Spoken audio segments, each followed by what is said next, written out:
అందరికీ వందనాలు. మన ప్రభువును రక్షకుడైన యేసుక్రీస్తు నామములో మీ అందరికీ శుభములు. బాగున్నారా?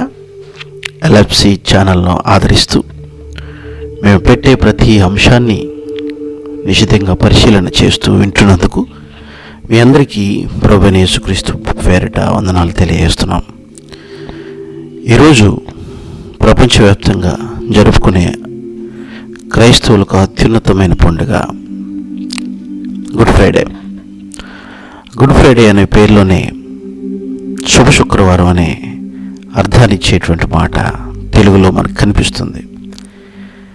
గుడ్ ఫ్రైడే ప్రపంచ మానవాళికి యేసుక్రీస్తు వారు తన ప్రాణ త్యాగము, శిలువ మరణము, రక్త తర్పణ, రక్త చిందించటము, ఇది మనుషుల యొక్క పాపాన్ని తీసివేసేటువంటిదిగా, మనుషుల యొక్క పాపాన్ని మోసి మానవునికి విముక్తిని దయచేసిన దేవాది దేవుని కుమారుడు క్రీస్తు వారి యొక్క మరణము, ఆయన సమాధి, ఆయన పునరుత్థానము ప్రతి క్రైస్తవుడు ప్రతిరోజు జ్ఞాపకం చేసుకుంటూ ఉంటున్నాడు.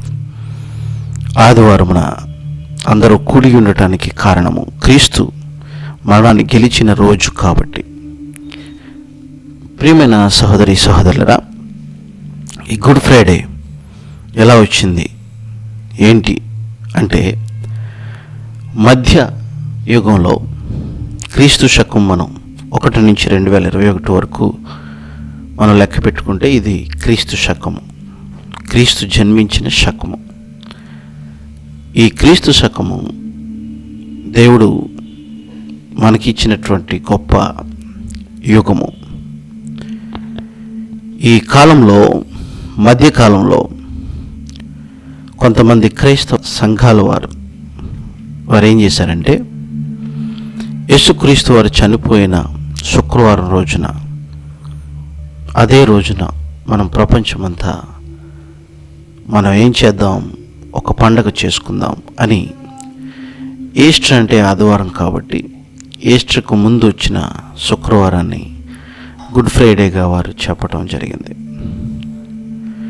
దీని ప్రాధాన్యత ఏంటంటే, యేసుక్రీస్తు వారిని సిలువ వేసిన రోజు, ఈస్టర్ సండే ముందుగా వచ్చే శుక్రవారం.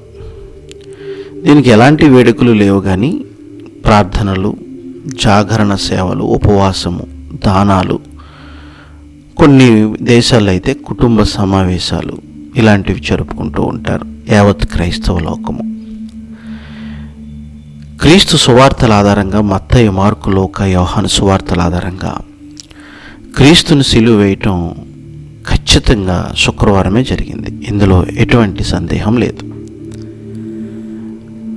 ఈ గుడ్ ఫ్రైడే యొక్క సంవత్సరం క్రీస్తు శకం 33గా అంచనా వేయబడింది. వాస్తవానికి బిబిలికల్ జూలియన్ క్యాలెండర్ల మధ్య కొంత వ్యత్యాసం ఉంది. మనందరికీ తెలుసు, చంద్రవంక, దాన్ని నెలవంక అంటాం. ఆ చంద్రవంక ద్వారా ఏం చేశాడంటే, సర్ ఐజక్ న్యూటన్ అనే ఆయన క్రీస్తు శకం 34లో యేసుక్రీస్తు వారు చంపబడ్డారు అని ఆయన రుజువు చేయటం జరిగింది. ఇక మూడో విధానం ఏంటంటే, యేసు ప్రభు వారిని సిలువ వేసినప్పుడు చంద్రుని కాంతి తగ్గిపోయి చీకటి అవ్వడం, అదే తేదీన అనగా శుక్రవారము ఏప్రిల్ 3 క్రీస్తు శకం 33నే గ్రహణం ఏర్పడింది.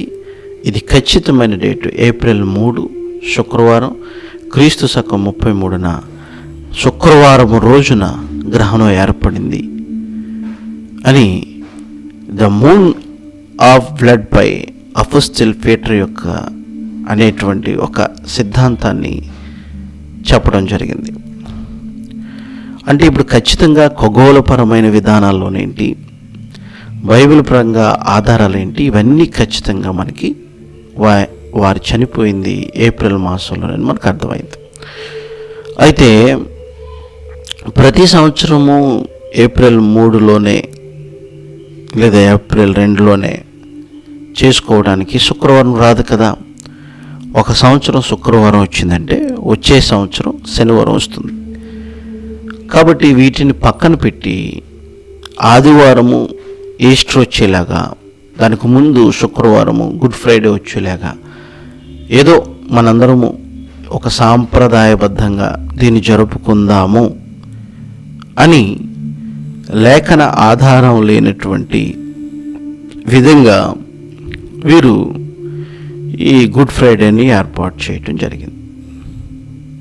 ప్రియులారా, మీరు అర్థం చేసుకోవాలి, మత్తయి సువార్త 27:45 కూడా మధ్యాహ్నం మొదలుకొని 3 గంటల వరకు ఆ దేశమందంతటా చీకటి కమ్మెను. మత్తయి 27:40 ఇంచుమించు 3 గంటలప్పుడు యేసు ఏలీ ఏలీ లామా సబక్తాని అని బిగ్గరగా కేక వేశాను. ఆ మాటకు నా దేవా నన్నెందుకు చెయ్యి విడిచితివని అర్థము. కాబట్టి ఆయన మరణించినటువంటి సమయంలో ప్రకృతిలో సంభవించిన ఈ విపత్తును బట్టి సర్ ఐజక్ న్యూటన్ ఆయన ఏం చేశారంటే, ఖచ్చితంగా ఇది ఏప్రిల్ మాసంలో సూర్య గ్రహణం అప్పుడు ఏర్పడింది, అప్పుడు నెలవంక కూడా ఉంది, ఈ ఆధారాలన్నీ కూడా బట్టి వారు ఏర్పాటు చేయడం జరిగింది. కానీ వాస్తవంగా యేసుప్రభు మరణించిన రోజునే ప్రపంచం అంతా ఆయన జ్ఞాపకం చేసుకోవటానికి ఆ రోజు శుక్రవారం రాదు. కాబట్టి శుక్రవారం వచ్చే విధంగా దాన్ని ఏర్పాటు చేశారు. కాబట్టి ఇవన్నీ లోక 23:45లో సూర్యుడు అదృశ్యుడైను గర్భాలయపు తెర నడిమికి చినిగినని రాయబడింది. అంటే సూర్యుడు నలుపెక్కినట్లుగా మనకు అక్కడ కనిపిస్తుంది. ఏదైనప్పటికీ యేసుప్రభు మన కొరకు చనిపోవటం, మనకి విముక్తిని కలుగు చేయటం అనేది అది జన్మజన్మల గొప్ప భాగ్యం. అది మనం ఎప్పటికైనా ఆయన కోసం ఏది ఇచ్చినా తక్కువే. మన శరీరాన్ని కానివ్వండి, మన దగ్గర విలువైనవి కానివ్వండి, మన ప్రాణము, మన అన్నీ కూడా ఆయనకి సమర్పించిన అది తక్కువే అవుతుంది. ఎందుకంటే ఆయన ప్రేమ అపారమైనది. ఆయన కోసం మనం సంవత్సరానికి ఒక మరి కాదు, ప్రతిరోజు పండుగ చేసుకోవాలన్నంత ఆనందాన్ని మేమైతే కలిగి ఉంటాం. ఎందుకంటే ఆయనని జ్ఞాపకం చేసుకోలేని ఒక క్షణము ఉంటే మన జీవితంలో ఎన్నో విషయాలను మనం కోల్పోయిన వారు అవుతాం. అవునండి ప్రియమైన సహోదరి సహోదరులారా, ఇదంతా బాగానే ఉంది. కానీ మరి మనం లేఖనాలను పట్టించుకోకుండా ఈ విషయాలు చేస్తే, లేఖనాల ప్రకారంగా యేసుప్రభు మరణించారు, సమాధి చేయబడ్డారు, తిరిగి లేచారు, 3వ దినమున ఆయన లేచారు, మృత్యుంజయుడయ్యారు, పరలోకానికి ఆరోహణ అయ్యారు, మళ్ళా వస్తానని చెప్పారు. నమ్మిన మీరు సువార్త ప్రకటించండి, యేసుక్రీస్తును రక్షకుడిగా ఒప్పుకుని నమ్మి బాప్తిసం పొందినవాడు రక్షింపబడును అనేవన్నీ కూడా లేఖన ఆధారాలే. క్రైస్తవుడు ఏ పని చేసినా లేఖనాన్ని బట్టి, ఆధారాన్ని బట్టి చేయాలి. మరి ఇక్కడ కొద్దిగా ఎక్కడో మనకి లేఖన ఆధారానికి కాని సంగతులు కనిపిస్తున్నాయి. మంచిదే, గుడ్ ఫ్రైడే అంటే దేవుణ్ణి జ్ఞాపకం చేసుకోవటం, ఆయన మరణాన్ని, ఆయన మన కొరకు పడిన శ్రమ వేదన జ్ఞాపకం చేసుకోవటం ప్రతిరోజు మంచిదే, ఒక ప్రత్యేకంగా మంచిదే. కానీ మరి లేఖనాలు మనకి ఏం చెప్తున్నాయి? ద్వితీయోపదేశ కాండము 4వ అధ్యాయం 2వ వచనంలో ఇలా ఉంది: మీ దేవుడైన యెహోవా ఇచ్చిన ఆజ్ఞలను మీకు ఆజ్ఞాపించుచున్నాను, వాటిని గైకొనుటయందు నేను మీకు ఆజ్ఞాపించిన మాటతో దేనిని కలపకూడదు, దానిలో నుండి దేనిని తీసివేయకూడదు. ఇది ద్వితీయోపదేశ కాండంలో, పాత నిబంధనలో దేవుడు ఆనాటి ఇశ్రాయేలీలకు ధర్మశాస్త్రబద్ధంగా ఇవ్వబడిన ఆజ్ఞ. ప్రియులరా, మరి ఏది కలపకూడదు, ఏది తీసివేయకూడదు. ఒకవేళ మరి ఇది కలిపినట్లుగా కనిపిస్తుంది కదా, దేవుడు చెప్పలేనట్లుగా మనకు కనిపిస్తుంది కదా, మనం కొన్ని తీసివేసినట్లుగా కనిపిస్తుంది కదా, లేఖనానికి విరుద్ధంగా మనం ఏమీ చేయకూడదు కదా. నిజమే, మన ప్రభు మన కోసం చనిపోయాడు, ఒక రోజున కేటాయించుకునే సంవత్సరంలో ఆయన కొరకు మన జీవితాన్ని ప్రార్థనల ద్వారా ఇవన్నీ యాచనలు తెలియచేయటం, ఇవన్నీ మంచిది. ఆయన పేరు మీద ఎన్నో మంచి పనులు చేయండి, ఏం తప్పు కాదు అది. కానీ మనం ఇచ్చే సందేశము చాలామంది ఏమనుకుంటారు, ఈ రోజునే మరణించాడని అంటారు. డేటు వెనక ముందు వస్తుంది కాబట్టి ఈ రోజునే అనేది కొంచెం పొరపాటు అవుతుంది. అంటే లేఖనానికి విరుద్ధంగా మనం మాట్లాడుతున్నామేమో అనిపిస్తుంది. అనిపించటానికి ద్వితీయోపదేశకాండంలో చెప్పబడింది.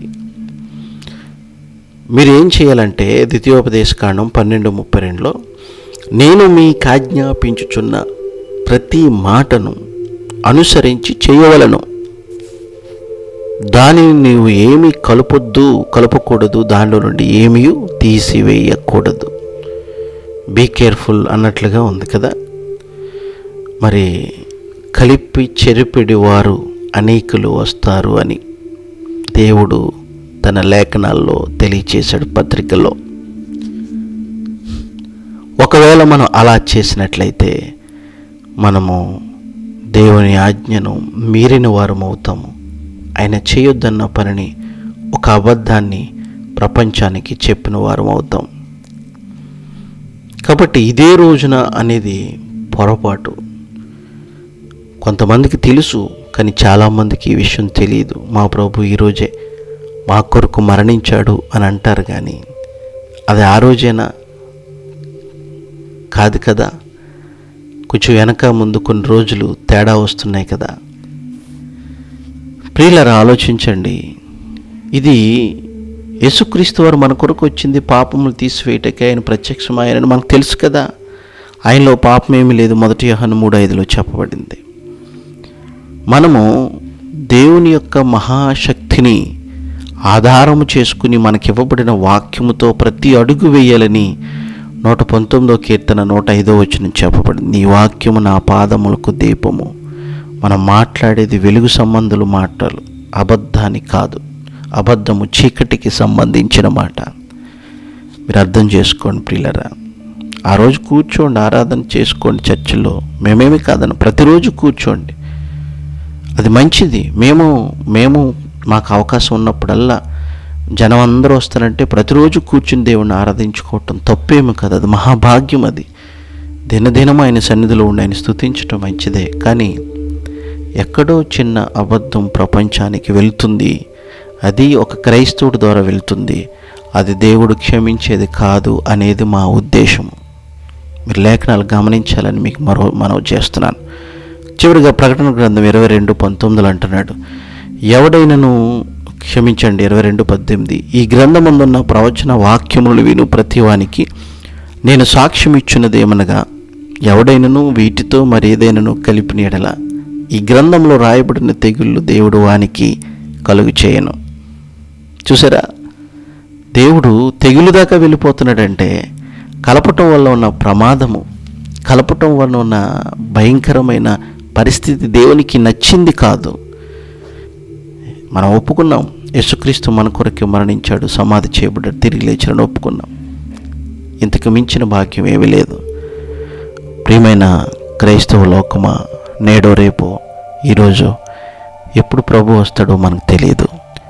ఏ రోజున ఆయన ఈ లోకానికి రాబోతున్నాడో మనకు తెలియదు. ఆయన ఎదుర్కోవాల్సిన మనము విశ్వాస భ్రష్టులు అవ్వటం కంటే విశ్వాసంలో స్థిరులై ఉండటం మంచిది కదా. నేను ప్రేమతో చెప్తున్నాను తప్ప ద్వేషంతో కాదు. నేను పరిశీలన చేశాను లేఖనాలను, మీరు పరిశీలన చేయాలని మనస్ఫూర్తిగా కోరుకుంటూ మీకు వందనాలు తెలియజేస్తున్నాను. అందరికీ దేవుడు శుభములు కలుగు చేయునుగాక. యేసుక్రీస్తు వారి యొక్క కృప, తండ్రి అయిన దేవుని ప్రేమ, పరిశుద్ధాత్మన్యుని సహవాసం సదాకాలం మీకు తోడుగా ఉండనుగాక. ఆమెన్.